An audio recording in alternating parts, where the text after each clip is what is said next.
નમસ્કાર વિદ્યાર્થી મિત્રો, ધોરણ 11 કોમર્સની અંદર આજે આપણે વાણિજ્ય વ્યવસ્થા એટલે કે બિઝનેસ એડમિનિસ્ટ્રેશન વિષય વિશે અભ્યાસ કરવાનો પ્રયત્ન કરશું। તો પહેલી વસ્તુ તો એવી કહી શકાય કે આપના માટે આ વિષય સંપૂર્ણ નવો છે। કદાચ એવું પણ કહી શકાય કે વિષયનું નામ પણ આપે પહેલી વખત સાંભળેલું છે। તો પહેલાં એ વિષયનો અર્થ કે વાણિજ્ય વ્યવસ્થા એટલે શું, એનો હાર્દ શું? તો પહેલી વસ્તુ કે વાણિજ્ય વ્યવસ્થા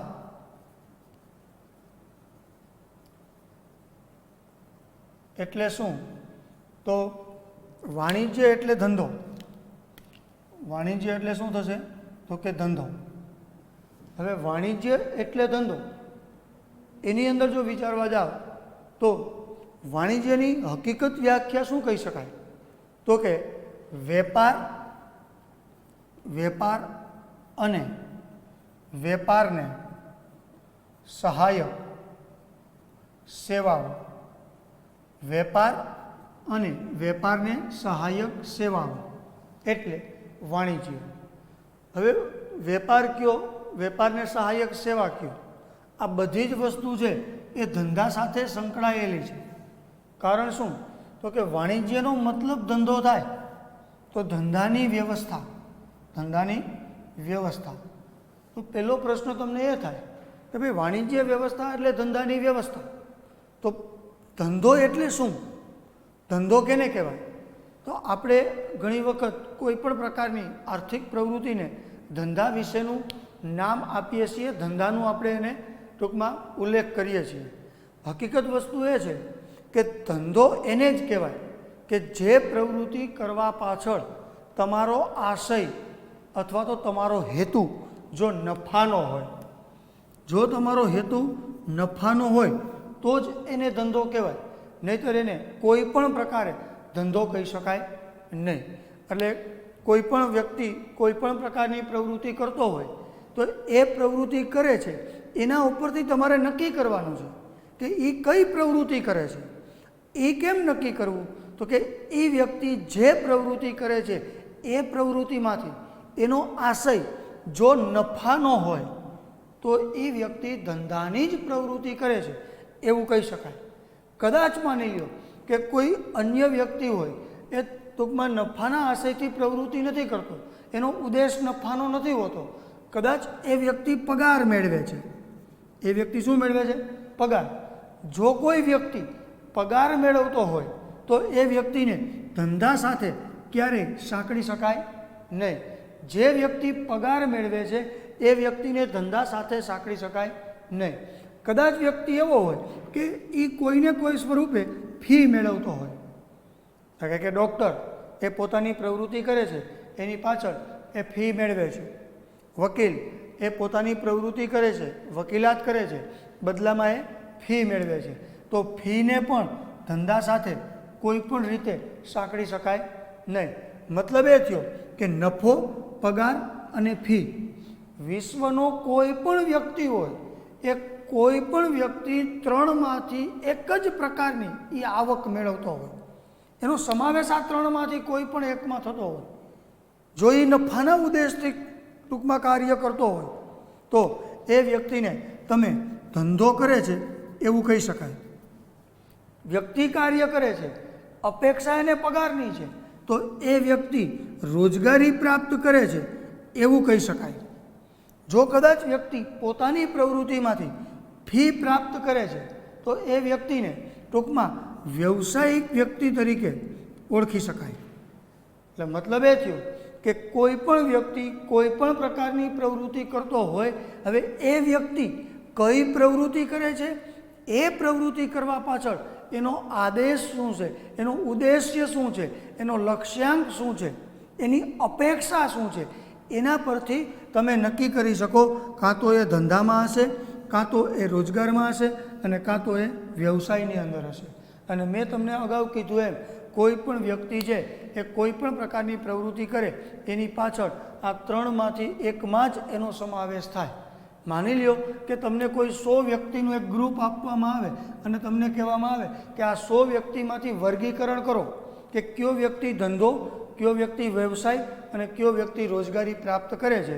તો એ વર્ગીકરણ કરવા માટે તમારી પાસે 3 વિકલ્પો હશે કે એ વ્યક્તિ જો નફો મેળવતો હોય તો એ ધંધાની અંદર સમાવેશ થાય, પગાર મેળવતો હોય તો એ રોજગારીની અંદર સમાવેશ થાય અને ફી મેળવતો હોય તો એ વ્યક્તિ વ્યવસાયની અંદર સમાવેશ થાય. આ ત્રણમાંથી કોઈ પણ પ્રકારની પ્રવૃત્તિ કરતો વ્યક્તિ હોય તો એ વ્યક્તિને તમે આર્થિક પ્રવૃત્તિ તરીકે ઓળખી શકો. એ વ્યક્તિને કેવા ઓળખી શકાય? આર્થિક પ્રવૃત્તિ કરે છે એવું કહી શકાય. તો આર્થિક પ્રવૃત્તિ એટલે શું? તમને સવાલ એ થાય કે આર્થિક પ્રવૃત્તિ એટલે શું? તો કે આર્થિક પ્રવૃત્તિ કરવાની રીત 3. આર્થિક પ્રવૃત્તિ કરવાની રીત 3. એક ધંધો, બીજું રોજગારી અને ત્રીજું વ્યવસાય. હવે આર્થિક પ્રવૃત્તિ કરવાની રીત 3 છે, પણ આર્થિક પ્રવૃત્તિની વ્યાખ્યા શું? તો ઇકોનોમિક્સના પહેલા ચેપ્ટરની અંદર આપણે ભણ્યા કે આર્થિક પ્રવૃત્તિ કેને કહેવાય? તો કે આવક મેળવવાની અપેક્ષાએ કરવામાં આવતી તમામ પ્રવૃત્તિ એટલે આર્થિક પ્રવૃત્તિ. જે પ્રવૃત્તિ કરવા પાછળનો આશય તમારો આવક મેળવવાનો હોય એવી દરેક પ્રવૃત્તિને તમે આર્થિક પ્રવૃત્તિ તરીકે ઓળખી શકો. હવે આવક મેળવવાની અપેક્ષાએ કરવામાં આવતી પ્રવૃત્તિને આર્થિક પ્રવૃત્તિ કહેવાય. તો આવી આવક મેળવવાની રીત કેટલી? તો કે રીત 3. એક ધંધો, રોજગાર અને વ્યવસાય. કેમ? તો કે ધંધામાં નફાના રૂપમાં આવકની અપેક્ષા છે, રોજગારમાં પગારના રૂપમાં આવકની અપેક્ષા છે, વ્યવસાયમાં ફીના રૂપમાં આવકની અપેક્ષા છે.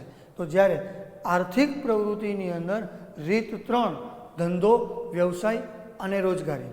હવે આપણે તો એમ કહીએ, માની લો કે આ 3માંથી એકેય પ્રકારની આવક પ્રાપ્ત નથી થતી.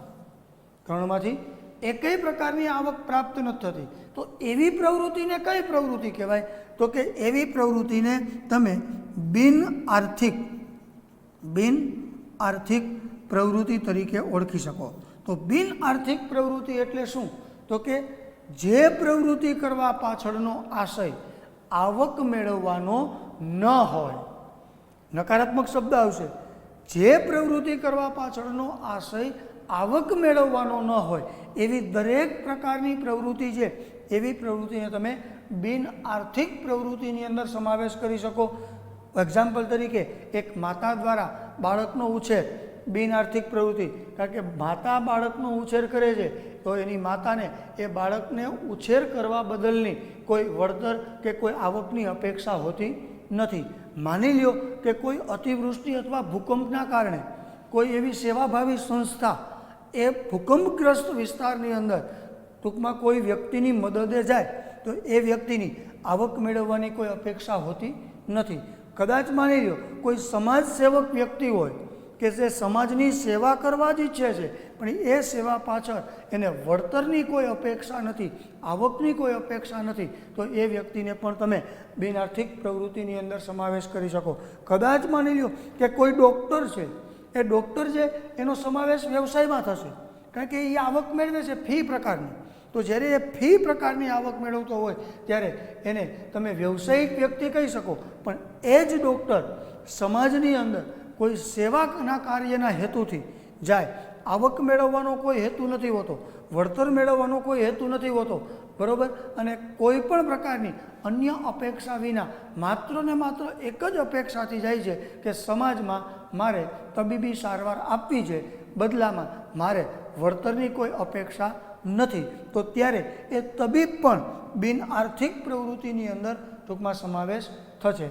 હવે જે પ્રવૃત્તિ હતી એ આર્થિક અને બિન આર્થિક એ સમજ્યા પછી આપણે આર્થિક પ્રવૃત્તિના 3 ભાગ કીધા. એક ધંધો, બીજું રોજગાર અને ત્રીજું વ્યવસાય. હવે અહીંયા પ્રશ્ન એ થાય કે ધંધો એટલે શું? પ્રશ્ન એ થાય ધંધો એટલે શું, રોજગાર એટલે શું, વ્યવસાય એટલે શું? તો એ આગામી પ્રશ્નોની અંદર ભણશું અત્યારે આપણે ધંધો એટલે શું અને એ ધંધો કેને કહેવાય, એમાં કેવા કેવા પ્રકારના લક્ષણો હોય. હવે લક્ષણ એટલે શું, તો અત્યાર સુધી તમે અભ્યાસ કર્યો એમાં લક્ષણનો મતલબ શું થાય, બરાબર. કદાચ જો કોઈને ખ્યાલ હોય તો એ સારી બાબત છે, પણ મોટાભાગના વ્યક્તિઓ છે એને લક્ષણ એટલે શું, એ લક્ષણ શા માટે શબ્દ વાપરવામાં આવે છે, તો તમને એક એના માટેની સમજૂતી આપી દો. લક્ષણને કયા અર્થમાં તમારે લેવાનું. એક્ઝામ્પલ તરીકે જો મરચું છે તો એનું લક્ષણ શું, તો કે તીખાશ. લીંબુ છે તો એનું લક્ષણ શું, તો કે ખટાશ. કારેલું હોય એનું લક્ષણ શું, તો કે કડવું, બરાબર.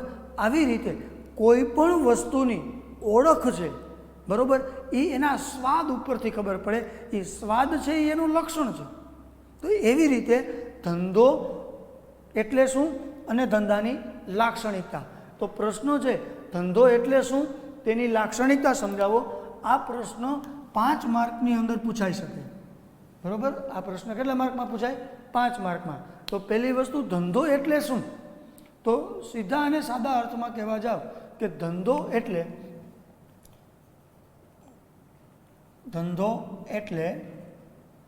સતત વ્યસ્ત રહેવું. ધંધો એટલે શું કીધું, સતત વ્યસ્ત રહેવું. હવે આ નાની એવી વ્યાખ્યા છે. ધંધાનું કાર્યક્ષેત્ર બહુ વિશાળ. ધંધો કેને કહેવો, સામાન્યથી માંડી અને ઉચ્ચ કક્ષા ટોપ સુધીના જે કંપનીઓ હોય એને કહેવાય તો ધંધો જ. મોચી જે એ કામ કરતો હોય એને કહેવાય તો ધંધો જ, બરાબર. પણ એના સમજવા માટે એક જ વસ્તુ, ધંધો એટલે સતત વ્યસ્ત રહેવું. હવે ધંધો એટલે સતત વ્યસ્ત રહેવું. સતત વ્યસ્ત રહેવાનું કારણ શું, સતત વ્યસ્ત રહેવાનું કારણ શું, રોજગાર અને વ્યવસાયની અંદર સતત વ્યસ્ત રહેવાની જરૂરિયાત નથી. માની લો કે કોઈ વકીલ છે એનો સમાવેશ વ્યવસાયમાં થાય, તો વકીલ છે એ જ્યારે અદાલતની અંદર જાય ત્યારે જ વ્યસ્ત હોય. અદાલતથી ઘેરે આવે વ્યસ્ત રહેવાની કોઈ જરૂર નથી. રોજગાર એટલે કે જે સરકારી ટૂંકમાં ગવર્મેન્ટ નોકરી કરતા હોય એનો સમાવેશ રોજગારીની અંદર થાય, તો એ જે કામના સ્થળે જાય ત્યારે જ એને વ્યસ્ત રહેવાનું હોય. એ ત્યાંથી ઘેરે વહી આવે પછી એને વ્યસ્ત રહેવાની કોઈ જરૂર નથી. આ ત્રણેય પ્રવૃત્તિમાંથી ધંધો એક જ એવી આર્થિક પ્રવૃત્તિ છે કે જે ધંધો એટલે સતત વ્યસ્ત રહેવું. એ 24 કલાક 365 દિવસ સતત ને સતત વ્યસ્ત રહેવું પડે છે. તો એનું કારણ શું, તો કે ધંધાકીય એકમોને સતત વ્યસ્ત રહેવું, તો કે ધંધો છે એ હંમેશાને માટે નફો કમાવાના આશયથી ચાલતી એક પ્રવૃત્તિ છે. ધંધો એ નફો કમાવાના આશયથી ચાલતી એક પ્રવૃત્તિ છે. જ્યારે કોઈ ધંધાકીય એકમની અંદર 2 પ્રકારની બાબત સમાયેલી છે, એક નફો અને એક નુકસાન. ધંધામાં કાં તો નફો થાય ને કાં તો નુકસાન થાય. નુકસાન થાય તો પણ ધંધો કહેવાય, નફો થાય તો પણ ધંધો કહેવાય. કારણ કે તમે જ્યારે ધંધાની શરૂઆત કરો છો ત્યારે તમે નુકસાનીની અપેક્ષાએ ધંધાની શરૂઆત કરતા નથી. તો જેમ ધંધાની અંદર નફો અને નુકસાન આ 2 રસ્તાઓ છે, આ 2 વિકલ્પ છે, એવી રીતે રોજગાર અને વ્યવસાયની અંદર વિકલ્પ માત્ર એક જ છે. હું અત્યારે તમને રોજગાર, વ્યવસાય અને ધંધા વિશેનો જે ભેદ છે એનાથી જે અલગતાપણું છે એ અલગતાપણુને બાબતને સમજાવવાનો પ્રયત્ન કરું છું.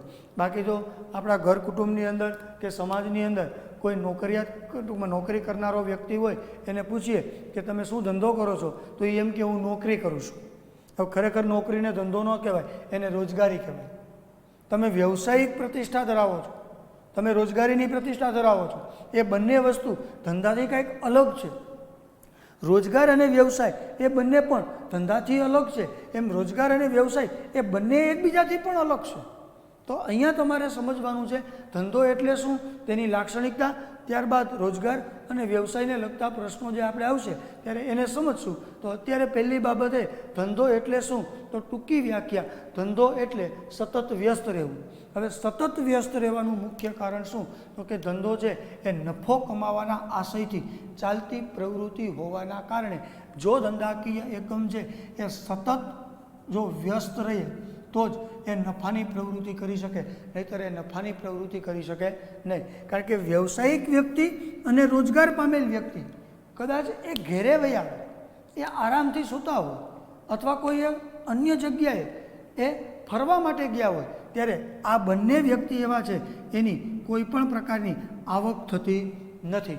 જ્યારે ધંધાકીય વ્યક્તિ છે એ ઘરે સૂતો હોય તોય ભલે, ધંધાકીય એકમમાં એ સ્થળ ઉપર જાય તોય ભલે, કદાચ એ ફરવા જાય તોય ભલે, એ વ્યક્તિ ગમે ત્યાં હોય પણ એનો ધંધો છે એ ચાલુ જ હોય. એટલા માટે કહેવાય ધંધો એટલે સતત વ્યસ્ત રહેવું. અને જો ધંધાકીય એકમનો માલિક છે એ સતત અને સતત જો વ્યસ્ત રહે તો જ નફાની પ્રવૃત્તિ કરી શકે, નહીંતર એ નફાની પ્રવૃત્તિ કરી શકતો નથી. બીજા અર્થની અંદર કહેવા જાઓ તો ધંધાકીય એકમ છે એ કોઈ પણ પ્રકારની પ્રવૃત્તિ કરે છે ત્યારે એ કોઈ પણ પ્રકારની વસ્તુનું ઉત્પાદન કરે છે. આ વસ્તુનું વેચાણ એને બજાર સાથે સંલગ્ન છે. હવે બજાર છે એ સતત ગતિશીલ છે, બજાર છે એ સતત વ્યસ્ત છે. જો બજાર સતત વ્યસ્ત હોય તો ધંધાકીય એકમે પણ સતત ને સતત વ્યસ્ત રહેવું જોઈએ. બરાબર? ત્યાર પછી હવે એની તમે લાક્ષણિકતા સમજો એટલે વધુ ખ્યાલ આવશે. પહેલી લાક્ષણિકતા ધંધાની શું? ધંધો કેને કહેવાય? કેમ ઓળખાય કે આને ધંધો કહેવાય કે નહીં?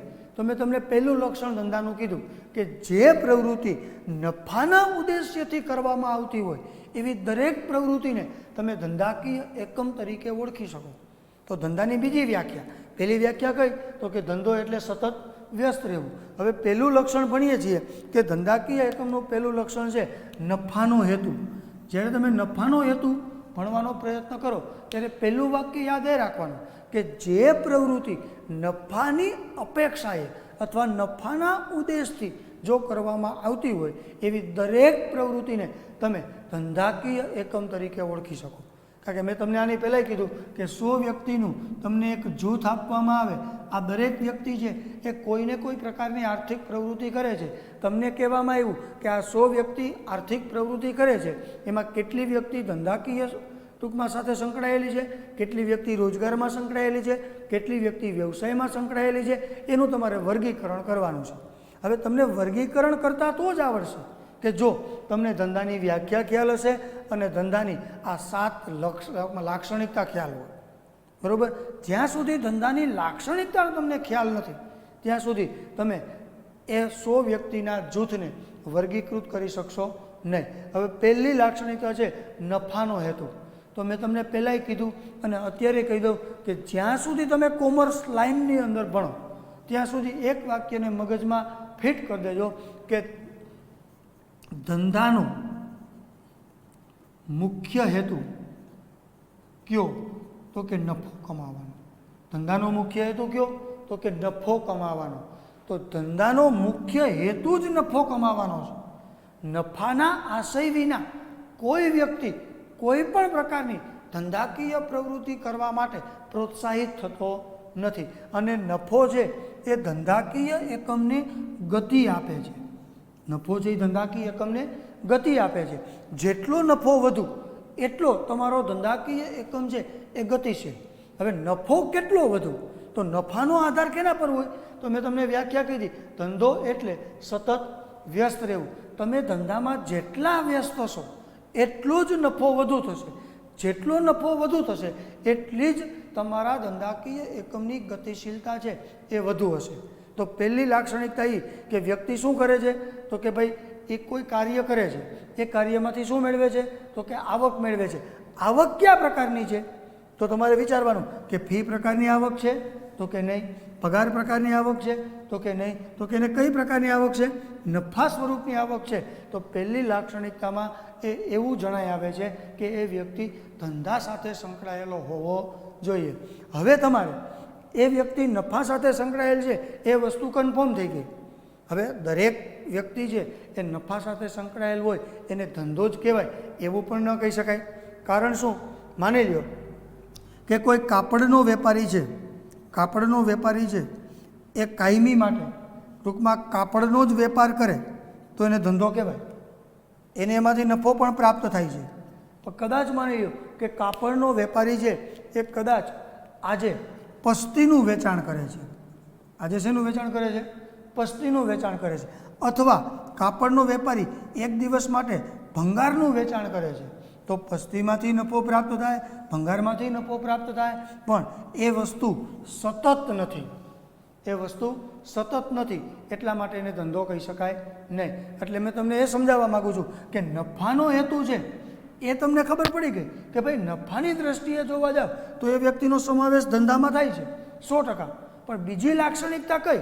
તો કે એ વ્યક્તિ જે નફો પ્રાપ્ત કરે છે એમાં સતત વ્યસ્ત છે કે નથી. એ વ્યક્તિ કાયમી માટે એનું એ જ કાર્ય કરે છે કે કંઈક અલગ કાર્ય કરે છે.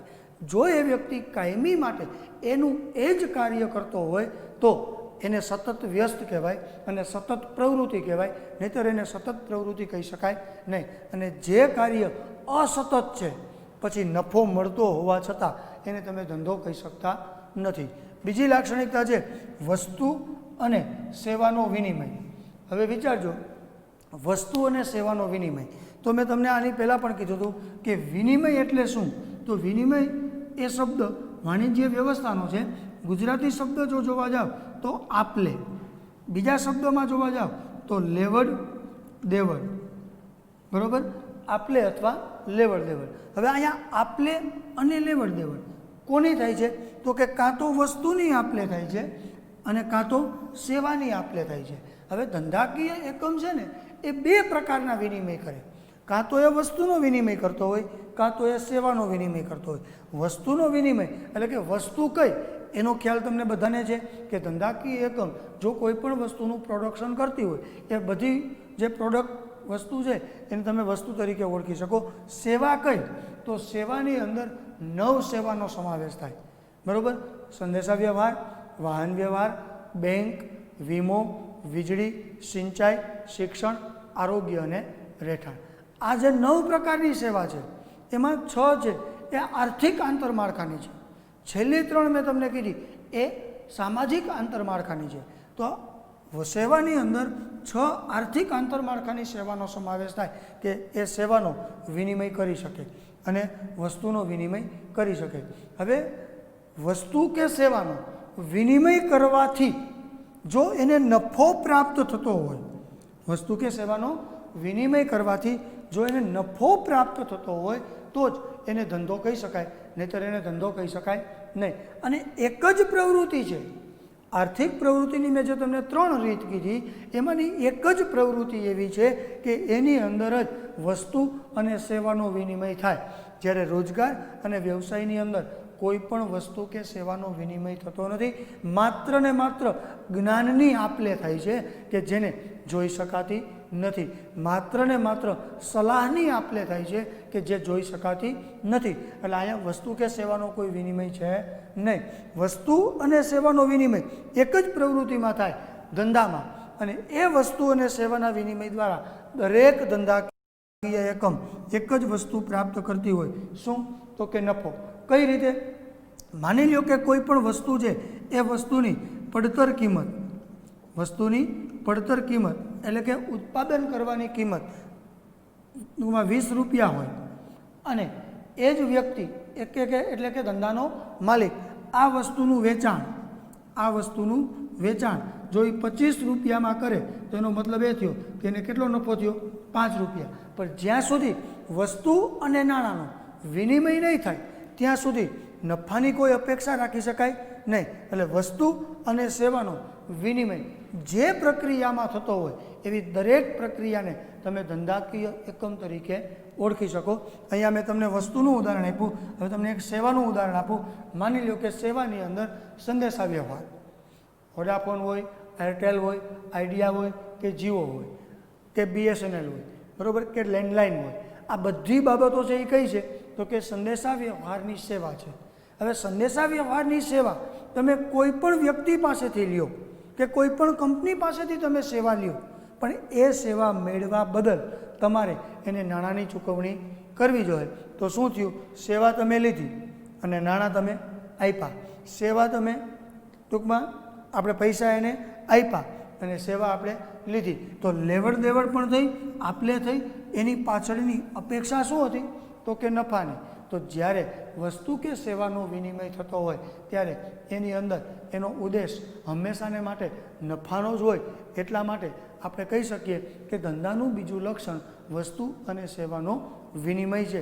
અને જે પ્રવૃત્તિની અંદર વસ્તુ અને સેવાનો વિનિમય થતો હોય એવી જ પ્રવૃત્તિને તમે ધંધા તરીકે ઓળખી શકો. એ સિવાયની એક પણ પ્રવૃત્તિને તમે ધંધાકીય એકમ તરીકે ઓળખી શકતા નથી. હવે એની ટૂંકમાં ત્રીજું લક્ષણ છે.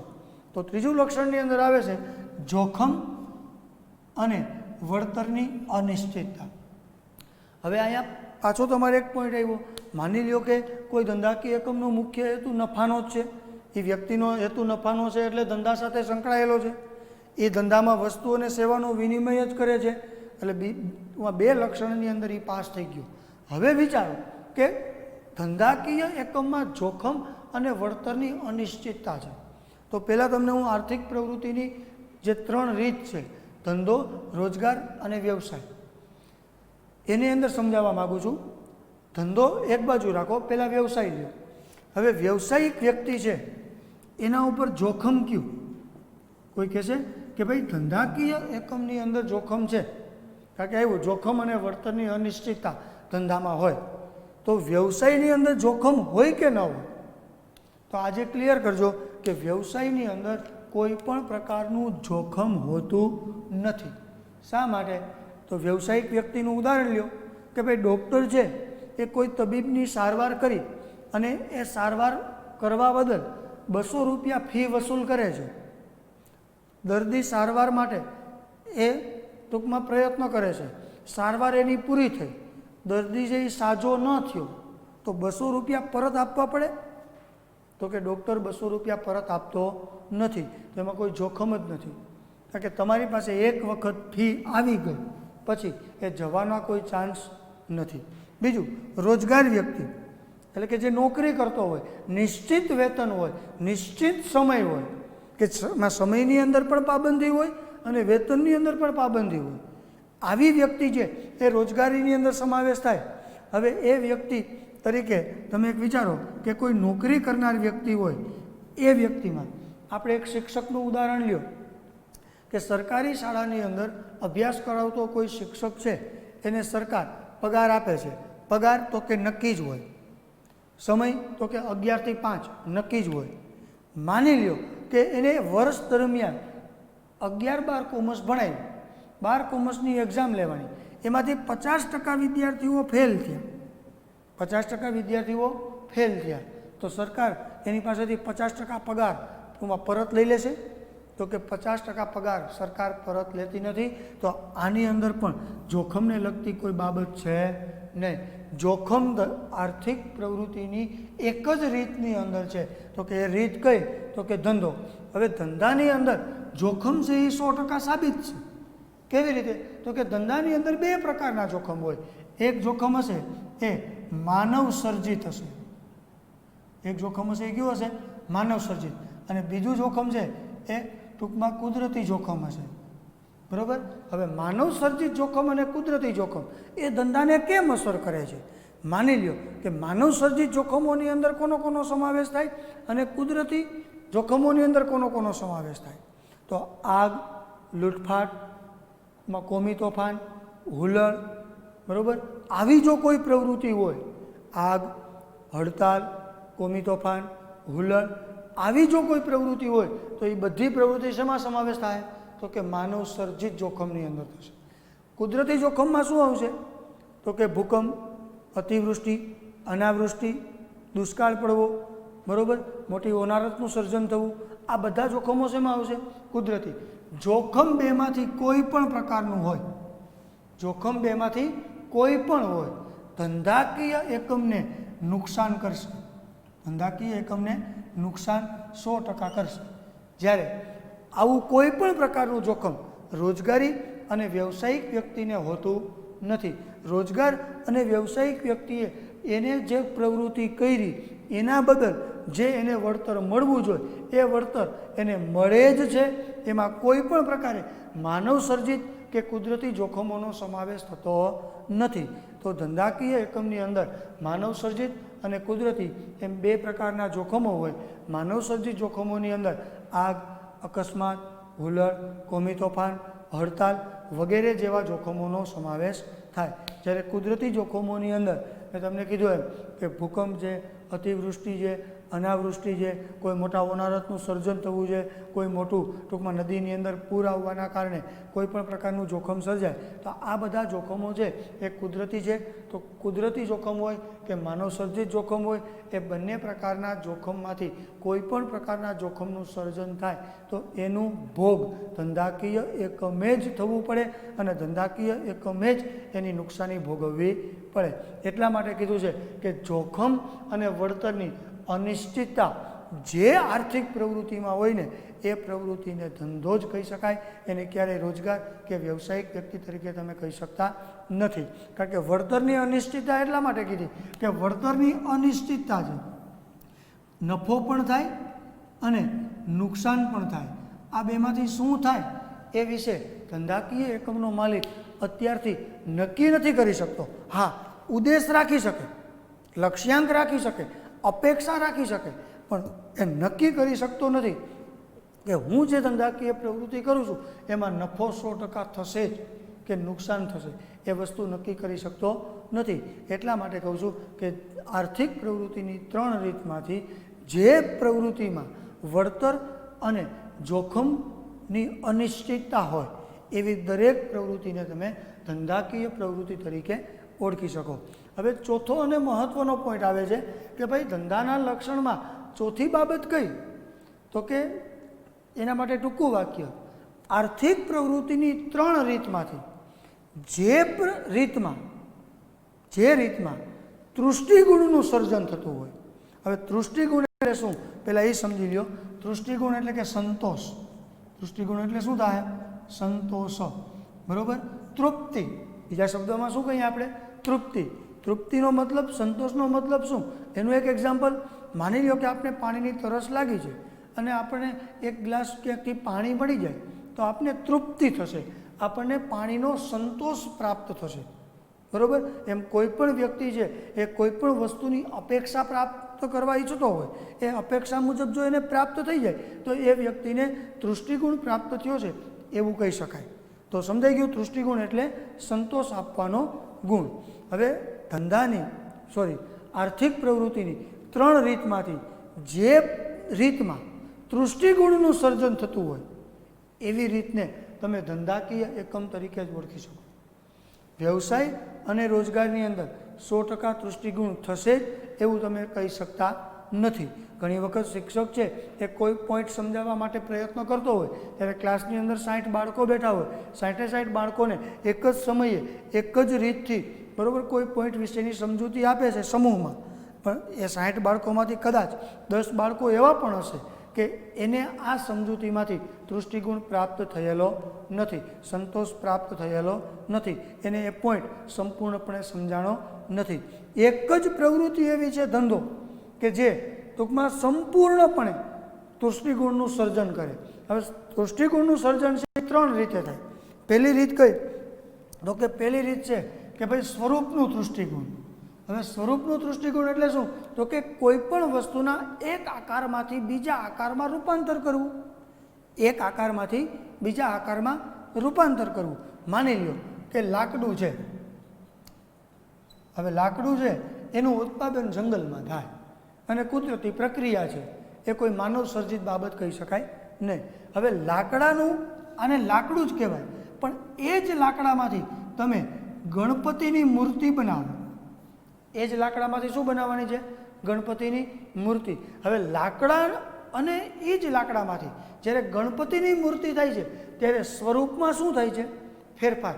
જ્યારે કોઈ પણ વસ્તુનો સ્વરૂપમાં ફેરફાર થાય ને એટલે તૃષ્ટિગુણનું સર્જન છે એમાં વધુ થાય. લાકડામાં તૃષ્ટિગુણ હતો જ નહોતો એમ નહીં, પણ લાકડાની કિંમત છે બરાબર, એના તૃષ્ટિગુણનું જે મૂલ્ય છે એના કરતાં એ જ લાકડામાંથી બનેલી ગણપતિની મૂર્તિ છે એનું મૂલ્ય, એમાંથી જે સંતોષ પ્રાપ્ત કરવાની જે ભાવના છે એ વધુ થશે. તો ધંધાકીય એકમની અંદર ટૂંકમાં સ્વરૂપમાં બદલાવ આવે છે અને જ્યારે સ્વરૂપમાં બદલાવ આવે ત્યારે તૃષ્ટિગુણનું સર્જન થાય. માની લો કે તમારી પાસે પ્લાસ્ટિકની વસ્તુ છે, પ્લાસ્ટિક તમારી પાસે પડ્યું છે, પ્લાસ્ટિકનો કચરો પડ્યો છે, એ પ્લાસ્ટિકના કચરાને ઓગાળી અને એની ખુરશી બનાવવામાં આવે, બરાબર, ચેર બનાવવામાં આવે. હવે એને એ ચેરને પ્લાસ્ટિક કહેવાય, એનું નામ શું થઈ ગયું? ખુરશી. લાકડું જ હતું, એમાંથી સ્વરૂપ બદલ્યું એટલે એ મૂર્તિ કેની બની ગઈ? ગણપતિની. તો હવે તમે એને ગણપતિની મૂર્તિ તરીકેનું નામ આપવું પડે, તમે લાકડું છે એવું કહી શકતા નથી. તો જેમ જેમ સ્વરૂપમાં ફેરફાર થાય ને તેમ તેમ તેની કિંમતમાં બરાબર વધારો થતો જાય છે, અને જેમ જેમ કિંમતમાં વધારો થાય એમ ધંધાકીય એકમ છે બરાબર એ એના ગ્રાહકોને વધુ તૃષ્ટિગુણ આપવા માટેનો પ્રયત્ન કરશે. પછી આવે છે સ્થાન તૃષ્ટિગુણ. સ્થાન તૃષ્ટિગુણ એટલે બીજા શબ્દની અંદર એને તમે સ્થળ તૃષ્ટિગુણ તરીકે ઓળખી શકો. હવે સ્થળ તૃષ્ટિગુણ શું છે? તો ઘણી વખત અમુક જગ્યાએ અમુક વસ્તુની કિંમત છે એ ઘણી બધી ઊંચી હોય બરાબર. જેમ કે માની લ્યો કે આપણે ઘરે હોય ત્યારે ટૂંકમાં પાણીની કોઈ એટલી બધી કિંમત હોતી નથી. ઘરે હોય તો પાણીની એટલી કિંમત નથી હોતી કે જેટલી કિંમત સ્થળ બદલવાથી થાય. આપણે ઘેરેથી ટૂંકમાં જૂનાગઢની અંદર ગિરનાર ઉપર ગયા, આપણે ગિરનારની ટોચ ઉપર ચડી ગયા.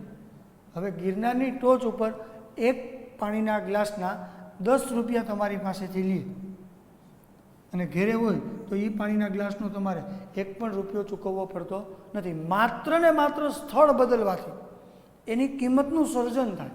સ્થળ બદલવાથી એના તૃષ્ટિગુણમાં વધારો થાય. તમે ઘેરે એક ગ્લાસ પાણી પીવાને બદલે ઢોળી નાખશો, પણ જ્યારે તમે સ્થળ બદલ્યા એવી જગ્યાએ ગયા કે એ જગ્યાએ પાણીનો કોઈ વિકલ્પ જ નથી, એ સમયે તમને એ પાણીનું મૂલ્ય સમજાશે. ઘણી વખત એવું હોય કે અમુક વસ્તુ અમુક જગ્યાએ કોઈ પણ પ્રકારે ઉપયોગી જ નથી. અમુક વસ્તુ છે અમુક જગ્યાએ કોઈ ઉપયોગી નથી. હાલો ટીવી, આપણા ઘરનું ઉદાહરણ લઈ. હવે રસોડાની અંદર ટીવીનું તમે સ્ટેન્ડ કરી અને ટીવી ફિટ કરો તો તૃષ્ટિગુણ નહીં થાય. રસોડું એક સ્થળ છે, પણ એ જ ટીવીનું સ્ટેન્ડ તમે બેઠક રૂમની અંદર કરો તો સ્થળ બદલ્યું, જગ્યા બદલી, વાં તૃષ્ટિગુણનું સર્જન વધુ થશે. એમ ટૂંકમાં સ્થળ તૃષ્ટિગુણનું સર્જન પણ ધંધાકીય એકમો કરે છે.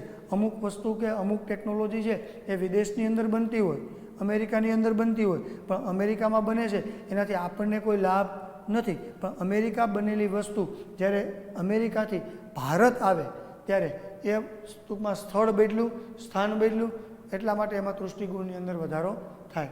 ત્યાર પછી આવે છે કે ભાઈ સ્થાનને તૃષ્ટિગુણ બરાબર. યોગ્ય જગ્યાને યોગ્ય વસ્તુ હોવી જોઈએ અને વસ્તુને યોગ્ય જગ્યા હોવી જોઈએ. કારણ કે જે વસ્તુ જે જગ્યાએ હોવી જોઈએ એને જે નક્કી કરેલી બાબત છે, જો એ જગ્યાએ હશે તો જ એ વસ્તુ છે બરાબર એમાં તૃષ્ટિગુણ પ્રાપ્ત થાય, નહીંતર એમાં તૃષ્ટિગુણ પ્રાપ્ત થતો નથી. એટલે કહેવાનો મતલબ એ કે આર્થિક પ્રવૃત્તિની 3 રીત છે.